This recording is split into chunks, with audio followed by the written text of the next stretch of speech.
Bienvenidos a la economía con datos frescos del mercado laboral en Estados Unidos. En septiembre, el país creó 119.000 empleos, muy por encima de los 50.000 que anticipaban los analistas. Pero la tasa de desempleo subió al 4,4%, el nivel más alto en casi 4 años. Así lo registró el informe del Buró de Estadísticas Laborales, publicado este jueves tras más de un mes de retraso por el cierre del Gobierno federal. Se trata de los últimos datos de empleo que se publican antes de la reunión sobre política monetaria que celebrará la Reserva Federal el 9 y 10 de diciembre.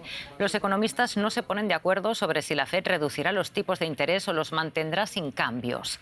El informe mensual sobre el mercado laboral es uno de los indicadores clave de la economía estadounidense y una referencia fundamental para la política de la Fed, que vigila tanto la inflación como el empleo.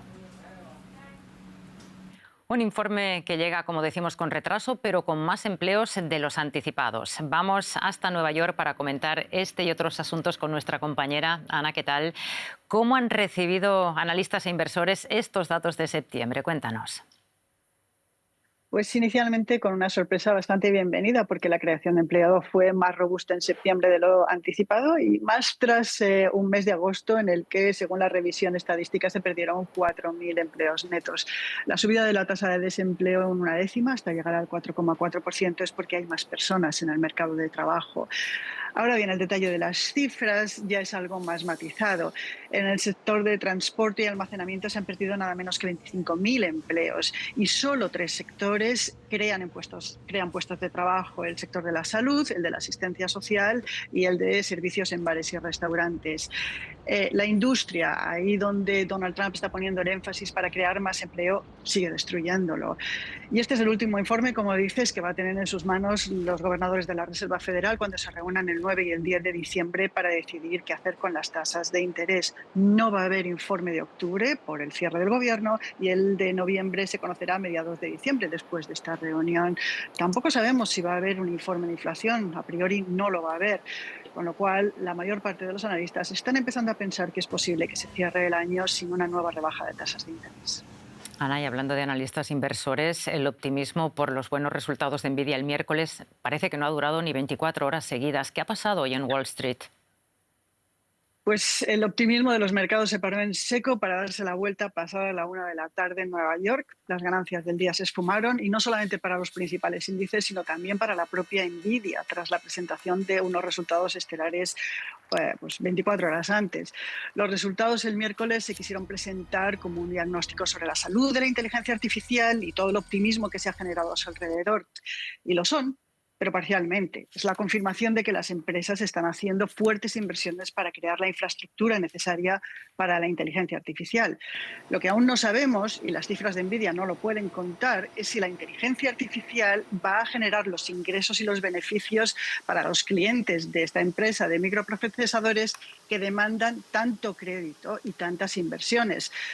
Algunos inversionistas, de hecho, se han fijado en el crecimiento de las ventas sin cobrar de Nvidia, que han subido bastante. Y en esta duda los inversionistas están pues considerando si las valoraciones de los mercados están justificadas o son irracionales.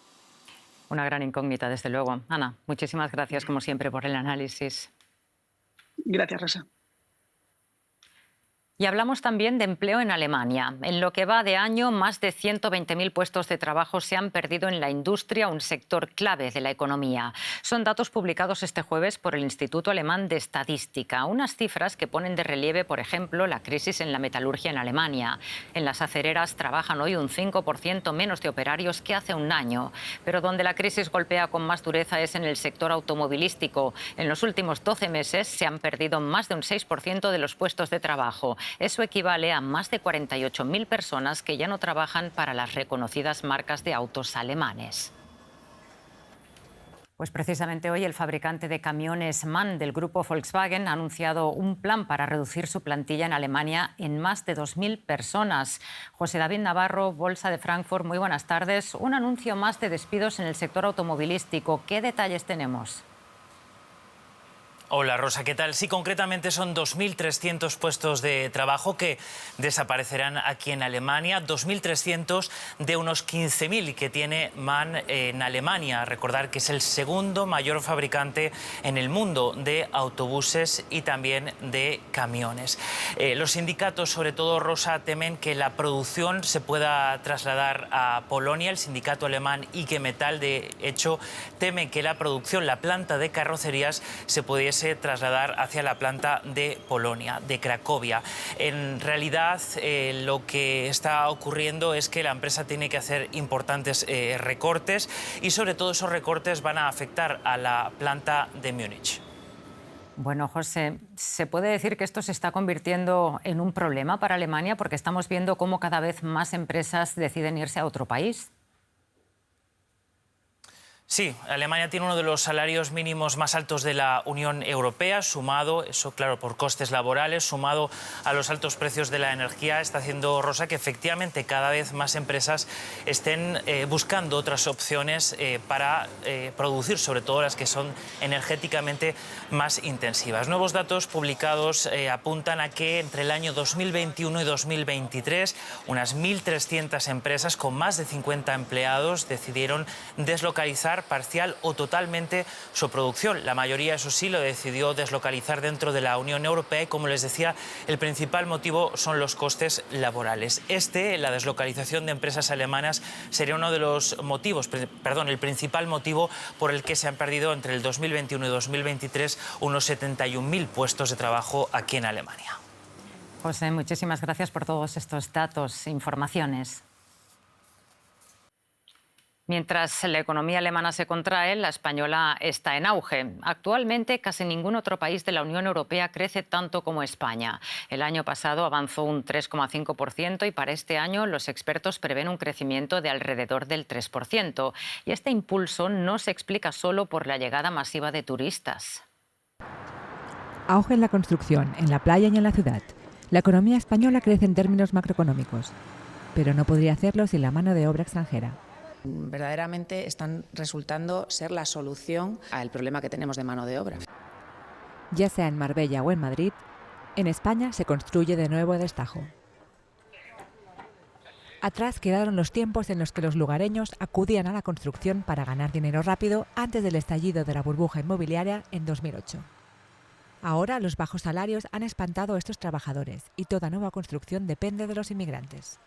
El 90% de los nuevos puestos de trabajo que se han creado en los últimos 2 años están siendo ocupados por inmigrantes. El empleo ha aumentado sobre todo en los sectores en los que España más ha crecido recientemente, como por ejemplo el turismo.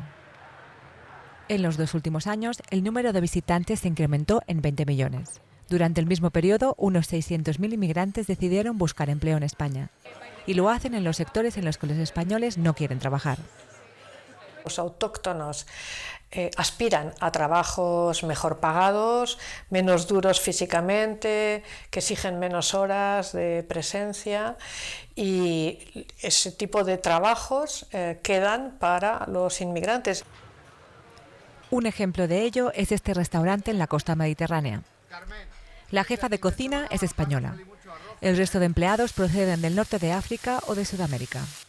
Todos ellos contribuyen a que el Producto Interior Bruto de España crezca más que el de los demás países de la Unión Europea. Pero no todo lo que brilla es oro.